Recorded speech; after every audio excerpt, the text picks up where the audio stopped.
আসসালামু আলাইকুম। তো তোমরা গুলো কেমন আছেন? আজকে মুই আসছি পাহাড়ের মধ্যে ঘোরার জন্য, যেহেতু তোমরা তো জানেন এই যে আবহাওয়া খারাপ, এই আবহাওয়া খারাপের জন্য পাহাড়ের মধ্যে আসলে মন কোনা ভালো থাকে।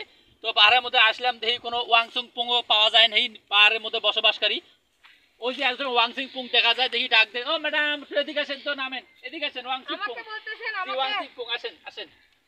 দেখি আসতেছে, এখন দেখি ওয়াংসিং পুং এর সাথে একটু কথা বলে দেখি কি মানে জানা যায়। আসেন আসেন,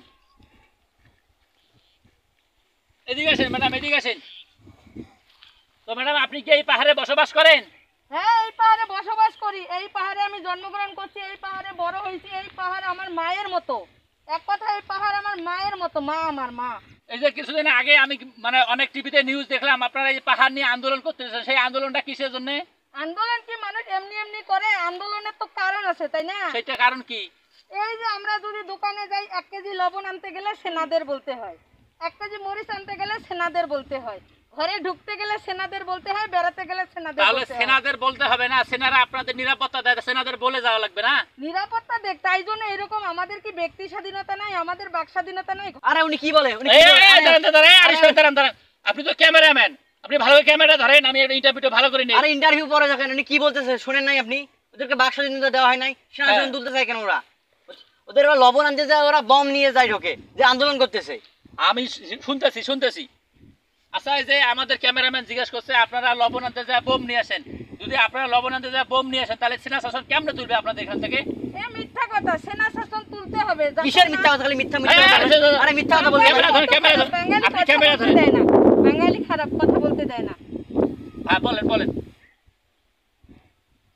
মানে সেনা শাসন তুলতে হবে, কারণ হচ্ছে আমাদের স্বাধীনতা হরণ করছে। এটা মিথ্যা কথা বললে হবে?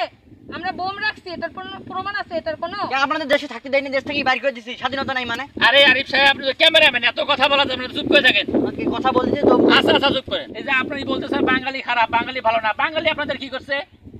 আমরা নাকি ওয়াং চিং পং, এটা কোনো কথা? আমাদের কালচারের সাথে ওদের কালচার বনে না।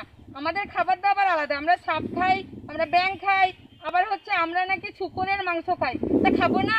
আমাদের যেটা কালচার আমরা খাবো না? আমাদের সেই জন্য আমরা চাই পাহাড় থেকে বাঙালিদের তুলে দেওয়া। হ্যাঁ, তুই কি বলিস? বাঙালিদের উঠে দেওয়া লাগবে? দাঁড়ান আরিফ সাহেব, আর উনি কি বলে? ওদেরকে নাগরিকত্ব দেওয়া হয় নাই? জিজ্ঞেস করি। আচ্ছা, আপনাদের বাংলাদেশ সরকার নাগরিকত্ব দেয় নাই? হ্যাঁ, নাগরিকত্ব দিছে। আপনাদের বাংলাদেশ সরকার আপনাদের সুযোগ সুবিধা দিছে না? দিছে। আরে উনি শুকরের মাংস খায়, দোষ নাই, আমরা বললে দোষ। আরে আরিফ সাহেব, আপনি ঠান্ডা। ক্যামেরাম্যান ক্যামেরা ভালো করে ধরেন তো, আমাকে একটু ইন্টারভিউটা নিতে দেন। আচ্ছা শোনেন, বাঙালি হিসাব বাদ দেন, বাঙালি কথা বলেন না, এখানে অনেক ঝামেলা আছে। আচ্ছা, আমি তারপরেও দেখছি আপনারা কিছুদিন আগে ভারতের পতাকা নিয়ে আন্দোলন করতেছেন। ভারতের পতাকা নিতেছেন কেন সেটা বলেন তো? ভারতের পতাকা নিছি, এর কারণ আছে। কি কারণ?